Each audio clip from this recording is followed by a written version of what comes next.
오늘은 신앙생활의 원리라고 하는 제목으로 함께 공부를 하십시다. 다 같이 고린도후서 5장 17절. 그런즉 누구든지 그리스도 안에 있으면 새로운 피조물이라. 이전 것은 지나갔으니 보라 새 것이 되었도다. 아멘. 우리는 중생을 하고 난 다음에 어떻게 살아야 합니까? 저와 비슷한 20대에 중생의 은혜를 함께 나눈 사람이 있었습니다. 저는 그때 중생을 체험한 후 옛 친구, 담배, 술 등 일상화를 모두 청산하고 적극적으로 새로운 신앙적 라이프 스타일을 살기 시작했지만은 그 친구는 교회는 나가지만 좋아하는 술, 담배, 옛 친구 등을 버리지 않고 일생활을 그대로 계속했습니다. 그 후 몇 성상이 지난 지금 보면 그 사람은 아직도 아무런 영적 성장이 없이 그때나 지금이나 별다름이 없이 그 생활을 계속하고 있습니다. 하나님께서 사람을 지으실 때는 모든 것이 원리에 의해 운영이 되도록 하셨습니다. 하나님께서 신앙인에게도 신앙생활의 원리를 주시고 그 원리에 따라 신앙생활을 하도록 하셨습니다. 그렇기 때문에 그 원리를 알고 그 원리를 우리의 신앙생활에 적용하면 우리의 신앙생활은 질서와 체계가 잡힐 뿐만 아니라 힘에 쓸데없는 낭비가 없어져서 훨씬 능력 있는 인생을 살게 됩니다. 하나님께서 세우신 원리에 따라 살아가면 영혼이 잘된 것 같이 범사에 잘되며 강건하고 생명을 얻되 풍성히 얻는 축복된 삶을 살게 됩니다. 그러면 하나님께서 세우신 신앙생활의 원리는 무엇입니까? 가장 근본적인 원리는 무엇이라고 여러분들은 생각하세요? 신앙생활하는 데 있어서 가장 근본적인 원리는 무엇이다? 나는 여태까지 그것을 모토로 하여 나의 신앙생활을 해왔다. 할 수 있는 그런 것 있으면 한 가지씩 말씀해 보세요. 뭐예요? 한번 말해 보세요. 신앙생활에서 제일 중요한 게 뭐라고 생각하고 사셨어요? 여태까지. 가장 근본적인 원리는 무엇이냐면은 하나님은 왕이시기 때문에 모든 인간은 하나님의 지배에 순종해야 한다는 거예요. 이것이 가장 근본적인 원리입니다. 우리의 신앙생활의 승리, 우리의 신앙생활의 승패는 바로 이 요소에 의해서 결정이 나요. 그렇기 때문에 자신의 신앙생활에 문제가 있다고 생각하는 사람은 반드시 이 관계를 재점검해야 됩니다. 하나님은 왕이시기 때문에 하나님의 왕권이 자신의 신앙생활에서 적용되어야 한다. 바로 이것이 가장 근본되는 원리입니다. 하나님은 왕이시며 창조주이시기 때문에 모든 인간에게 대하여 당신의 왕권을 주장한다. 우리 여기서부터 공부를 해보십시다. 먼저 하나님은 왕이라는 것에 대해서 공부하십시다. 시편 5편 1절로부터 3절까지 우리 다 같이. 여호와여 나의 말에 귀를 기울이사 나의 심사를 통촉하소서. 나의 왕 나의 하나님이여 나의 부르짖는 소리를 들으소서. 내가 주께 기도하나이다. 여호와여 아침에 주께서 나의 소리를 들으시리니 아침에 내가 주께 기도하고 바라리이다. 아멘. 여기서 시편 기자는 하나님을 뭐라고 고백해요? 뭐라고 고백해요? 맞아요. 나의 왕 나의 하나님이라고 이렇게 고백하고 있어요. 하나님은 왕이세요. 왕은 무슨 일을 하시는 분이에요? 통치하시는 분이에요. 다스리는 분이에요. 하나님을 왕이라고 고백하는 사람, 하나님을 주님이라고 고백하는 사람, 이런 사람들은 반드시 하나님을 왕으로 모셔야 할 뿐만 아니라 왕이신 하나님이 자신을 지배하도록, 통치하도록 이렇게 맡겨야 되는 겁니다. 이것이 가장 기본적인 원리예요. 예수님은 우리의 왕으로 오셨습니다. 예수님이 태어나셨을 때 동방박사들은 유대인의 왕으로 오신 분이 어디 있느냐 하면서 동방으로부터 그에게 경배하러 왔습니다. 또 누가복음 19장 38절에서는 이스라엘 백성들이 예수님을 왕으로 고백합니다. 메시아 왕으로. 누가복음 19장 38절 우리 다 같이 찬송하리로다 주의 이름으로 오시는 왕이여 하늘에는 평화여 가장 높은 곳에서는 영광이로다. 주의 이름으로 오시는 왕이라고 우리 예수님을 고백해요. 예수님은 어떤 분으로 오신 분이에요? 왕으로 오신 분이에요. 왕으로 오셨다는 말은 다스리러 오셨다 이 말입니다. 또한 하나님의 영이신 성령님 왕이시죠. 그렇죠? 그 왕이신 성령님은 우리 안에 계십니다. 그래서 고린도전서 3장 16절은 너희가 하나님의 성전인 것과 하나님의 성령이 너희 안에 거하는 것을 너희가 알지 못하느냐. 우리 고린도전서 3장 16절 너희가 하나님의 성전인 것과 하나님의 성령이 너희 안에 거하는 것을 알지 못하느냐. 성령님은 우리 안에서 우리를 다스리십니다. 왕이신 성령님은 우리를 다스려야만 한다. 그러면 하나님이, 예수님이, 성령님이 우리의 왕이 되신다는 것은 구체적으로 무엇을 의미해요? 이것은 성령 충만한 삶을 말합니다. 지속적 성령 충만한 삶을 말합니다. 여태까지 우리는 성령 충만을 감성적 분위기 속에서 이해하는데 익숙해져 왔어요. 다시 말하면 방언을 한다든가 진동을 한다든가 불체험을 한다든가 넘어진다든가 하는 이런 것들이 성령 충만으로 알고 살아왔다는 것입니다. 이런 교회 분위기에 익숙해져 왔다는 것입니다. 우리는 여기서 분명히 알아야 할 것이 있습니다. 성령님은 인격적 존재라는 것. 성령님이 인격적 존재라고 하는 것은 인격적 교제의 대상으로 삼아야지 감각적 체험의 대상이나 육신적 체험의 대상으로 삼아서는 안 된다고 하는 것이에요. 우리는 예수님이 인격적 존재라는 것, 이것을 마음속 깊이 넣어놓고 신앙생활을 해야 합니다. 우리 요한복음 14장 16절 읽어보십시다. 내가 아버지께 구하겠으니 그가 또 다른 보혜사를 너희에게 주사 영원토록 너희와 함께 있게 하시리니. 여기서 성령님이 인격적 존재임을 가르쳐주는 가장 강력한 단어는 뭐예요? 대답해봐요. 또 다른 보혜사, 이 말이 바로 성령님이 인격적 존재라는 것을 강력히 가르쳐주는 거예요. 외워놓으세요. 또 다른 보혜사. 그게 중요한 거예요. 여기서 또 다른이라는 말은 무슨 뜻이냐면은 헬라어 알로스를 번역한 말인데 똑같은 다른 하나 이런 뜻이에요. 똑같은 다른 하나를 지칭할 때 쓰는 말이 바로 알로스라는 거예요. 그러니까 또 다른 보혜사다 하는 그 말은 무엇이냐면은 보혜사는 예수님과 똑같은 분이라는 거예요. 그러니까 예수님은 육신으로 오신 보혜사고 성령님은 영으로 오신 보혜사다. 예수님과 보혜사는 똑같은 분이라는 거야. 똑같은 분이다. 그러니까 예수님이 인격자였죠. 예수님은 사람이니까 물론 인격자 아니에요. 망설일 필요도 없지. 예수님은 인격자이십니다. 예수님은 인격자이시기 때문에 똑같은 또 다른 보혜사도 인격자이시라는 거예요. 예수님이 인격자이시듯 성령님도 인격자이십니다. 우리는 이 성령님이 예수님과 똑같은 인격을 가지신 분, 똑같은 인격을 가지신 분, 이것을 마음속 깊이 넣어놓고 신앙생활해야 돼요. 예전에 이런 부흥사가 있었습니다. 성령을 받으라 하면서 손을 쭉 뻗칩니다. 그러면 사람들이 우수수 넘어졌어요. 그 다음엔 거기만 성령이 있는 줄 아느냐? 여기에서도 나간다 하면서 발가락을 쭉 뻗칩니다. 이런 일들은 하나님을 모독하는 일입니다. 절대로 넘어지는 것, 뜨거워지는 것, 이것이 성령 충만의 전부라고 생각하는 이러한 착각을 해서는 안 됩니다. 그런 것들은 모두 다 인격자이신 보혜사를 알게 하기 위한 것, 예수님을 알게 하기 위한 과정, 여기에 들어간다고 생각하시면 정확한 거예요. 마지막 종착은 무엇을 깨닫고 알게 하기 위한 거예요? 예수님은 인격자이다. 성령님은 인격자이다. 그러면 예수님은 어떤 왕으로 오셨냐는 거예요. 하나님은 어떤 왕이냐는 거예요. 예수님이 진리의 왕이라는 것은 무슨 뜻이냐면은 말씀을 통하여 우리를 인격적으로 다스리는 왕이다 하는 이러한 의미예요. 우리의 생각, 우리의 삶을 진리이신 하나님의 말씀으로 다스린다. 이런 뜻이에요. 우리의 생각과 삶을 진리 아래 굴복시켜야 되는 것입니다. 여태까지 우리는 우리 자신이 왕노릇하면서 살았습니다.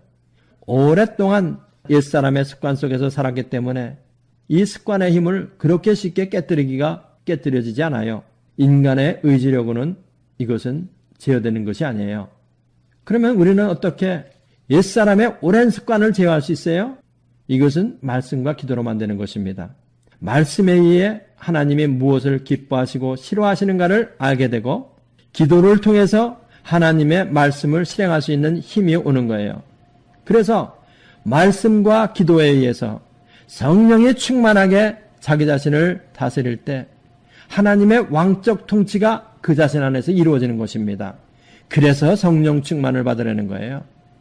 성령 충만을 받아서 성령의 능력으로 신앙생활을 해야 된다. 바로 이것이 신앙생활의 원리입니다. 옛사람의 능력으로 하려고 해서는 죽어도 안 됩니다. 이거는 말씀에 의해서 하나님이 무엇을 기뻐하시고 싫어하시는지를 알게 되고 기도를 통해서 성령님이 충만하게 우리에게 임함으로 말미암아 하나님의 말씀이 우리 안에서 실행될 수 있도록 해주신다. 그래서 우리는 말씀과 기도를 통해서 성령 충만함을 받아야 한다. 성령 충만함을 받아서 신앙생활을 해야 한다. 이렇게 우리가 말씀과 기도로 충만해서 성령 충만한 신앙생활을 할 때 예수님은 우리를 인격적으로 다스리는 왕이 되시는 거예요. 아멘. 우리는 성령님을 우리의 왕으로 모시고 살아야 합니다. 그러면 하나님의 왕권이 자신의 신앙생활에서 적용되어야 한다. 이 말은 무슨 뜻이에요? 우리 다 같이 로마서 12장 1절 보십시다. 다 같이. 그러므로 형제들아 내가 하나님의 모든 자비하심으로 너희를 고나노니 너희 몸을 하나님이 기뻐하시는 거룩한 산제사로 드리라. 이는 너희의 드릴 영적 예배니라. 아멘. 너희 몸을 하나님이 기뻐하시는 거룩한 산제사로 드려라. 이것은 우리의 행위와 생각, 우리의 삶 전체가 하나님 앞에 드려진 산제물이 되라 하는 이런 뜻이에요. 어느 것은 제물로 드리고 어느 것은 제물로 드리지 말고 그래라 그런 뜻이 아닙니다. 신자의 삶 전체가 하나님의 제물이다라고 하는 이런 뜻입니다. 예수님이 자신의 삶 전체를 하나님께 순종으로 드려 산제물이 된 것처럼 우리도 삶 전체를 순종으로 드려 산제물이 되어야 해요. 바로 이것이 우리의 드릴 영적 예배입니다. 칼빈은 뭐라고 얘기했느냐면은 어떤 일이 죄를 짓도록 조장하는 일이 아닌 이상 성도가 행하는 모든 직업은 하나님께서 주신 것이며 하나님의 보케이션, 소명이라고 했어요. 교회 일만 하나님께서 주신 것이 아니고 성도가 행하는 모든 직업도 하나님이 불러서 주신 소명이라는 뜻이에요. 하나님께서 나에게 주셨으니 사람에게 하듯 하지 말고 하나님께 하듯 해야 합니다. 직업을 하나님이 주신 것임을 믿고 하나님의 영광을 위해 왕이신 하나님을 위해 일할 때 이것이 바로 몸으로 드리는 산제사가 됩니다. 몸으로 드리는 영적 예배예요. 그렇기 때문에 우리의 예배는 주일날 교회에서 끝나는 것이 아니에요. 우리의 가정에서, 우리의 사업터에서, 우리의 직장에서 예배는 일주일 내내 계속되는 것입니다. 일평생 내내 계속되는 거예요. 그렇기 때문에 우리가 직장에서, 사업터에서 열심히 일하는 것, 자녀들을 하나님의 자녀답게 아름답게 키우는 것, 학생은 학교에서 열심히 공부하는 것, 이 모든 것이 왕이신 하나님에 대한 예배입니다. 왕이신 하나님의 영광을 위한 진정한 영적 예배예요. 이것이 바로. 여러분들이 생각하시기에 직업이 왜 귀천이 없어요? 왜 직업에 귀천이 없다고 성경은 말해요? 천지의 왕이신 하나님께 그 직업을 통하여 봉사하는 것이기 때문에 모든 직업이 다 귀한 거예요. 왜 근로가 신성해요? 근로를 통하여 우리가 식소를 섬기는 것 같지만은 왕이신 하나님을 우리가 섬기기 때문에 그것이 신성한 것입니다. 우리의 성실한 근로봉사를 통하여 세상 사람들이 우리 안에서 그리스도의 왕적 통치를 발견하게 됩니다. 우리의 변화된 모습을 보여줌으로 인해서 우리의 왕이신 하나님의 영광을 받으시게 돼요. 그래서 우리의 직업은 신성한 것이고 우리의 근로는 고귀한 것입니다. 성도는 교회에서 봉사하는 것뿐만이 아니라 직업을 통해서, 가정을 통해서, 우리의 모든 사회생활을 통해서 하나님께 봉사하는 것입니다. 바로 이것이 뭐예요? 우리의 드릴 영적 예배라는 거예요. 아멘. 기독교인들의 가장 큰 잘못된 지식의 하나는 교회 일은 영적 일이고 교회 밖에 나가서 사회에서 일을 하는 것은, 짭을 띄는 것은 영적 일이 아니라고 생각하는 거예요. 교회에서 봉사하는 것은 영적 일이지만은 가정을 돌보는 것은 영적 일이 아니라고 생각하는 거예요. 그래서 주일날 대표 기도를 할 때 썩을 세상 일은 열심히 했지만 주의 일은 하나도 못했습니다. 이렇게 회개를 해요.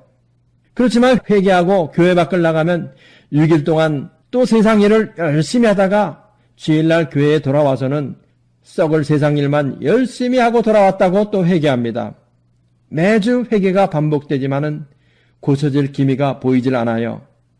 이런 잘못된 관념을 가진 사람은 이 잘못된 관념을 바꾸기까지는 성령님이 왕으로 그 사람을 다스리지 못합니다. 왜 그래요? 이런 사람에게 성령님은 주일날 교회에 있을 때만 왕이 되기 때문에 그래요. 그렇죠? 이렇게 잘못 생각하는 것은 어른들만 그런 것이 아니고 주일학교 아이들의 세계에서도 마찬가지입니다.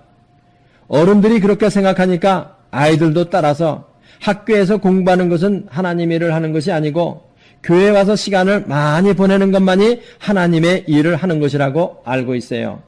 신앙생활을 잘하기 위해서는 교회에 와서 시간을 많이 보내야 하기 때문에 애들이 공부를 하질 않아서 성적이 좋질 않습니다.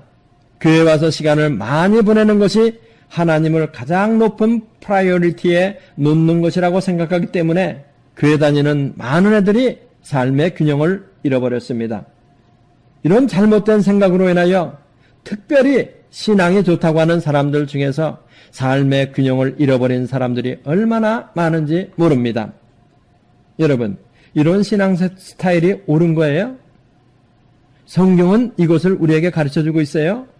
이것이 진리의 왕이신 예수님이 자신의 전 생활을 지배하는 삶이에요. 이런 삶이 너희 몸을 영적으로 드리는 사내배가 된 삶이에요. 결코 그렇지 않아요. 이것은 가장 근본적인 세팅이 잘못되어 있는 것입니다. 이것은 시급히 바로잡아야 할 원천적인 문제예요. 초대교회 신자들은 주로 노예가 참 많았습니다. 아테네의 인구가 10만이면 노예 인구가 20만이 되었다고 하니까 초대교회의 신자는 대부분 어떤 신분을 가진 사람들이었었냐면은 노예 신분을 가진 사람들이었었어요. 바울 사도가 그런 노예들에게 무엇이라고 가르쳤는지 여러분 아세요? 골로새서 3장 22절로부터 24절 우리 읽어보십시다. 종들아 모든 일에 육신의 상정들에게 순종하되 사람을 기쁘게 하는 자와 같이 눈가림만 하지 말고 오직 주를 두려워하여 성실한 마음으로 하라. 무슨 일을 하든지 마음을 다하여 주께 하듯 하고 사람에게 하듯 하지 말라. 이는 유업의 상을 주께 받을 줄 알미니 너희는 주 그리스도를 섬기느니라.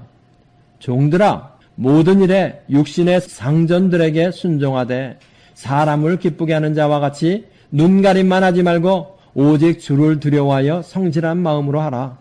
그렇게 함으로 너희는 주 그리스도를 섬기는 것이다. 아마 그때에도 종들은 마지못해 일을 하기 때문에 그저 수박 겉핥기식으로 눈가림만 하는 것처럼 대강대강하는 이러한 종들이 많았던 것 같아요. 그런 종들에게 사도 바울이 권면하는 것입니다.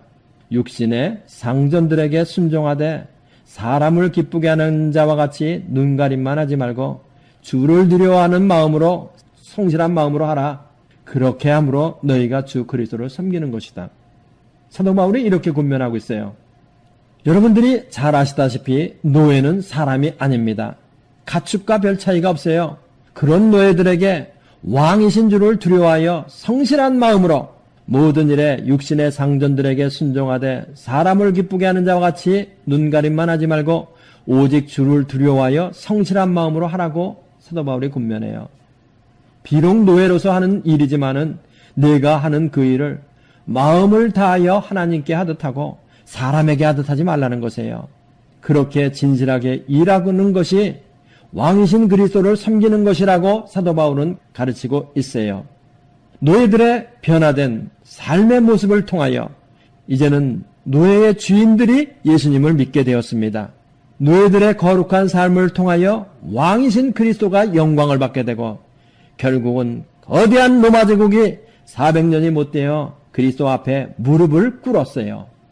이렇게 우리의 삶 전체가 그리스도에게 드려지고 우리의 삶 전체에 그리스도의 통치가 이루어질 때 그리스도는 우리의 왕이 된 것입니다.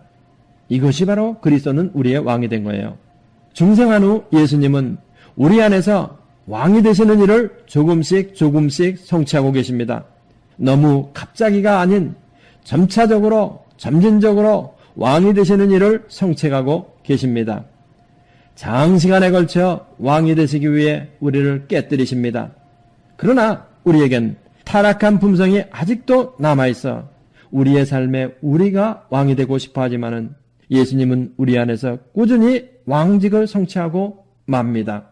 의심 많은 도마와 같은 우리가 왕 되신 예수님 앞에 두 손을 들고 두 무릎을 꿇고 나의 주시며 나의 하나님이라고 고백하도록 만드십니다.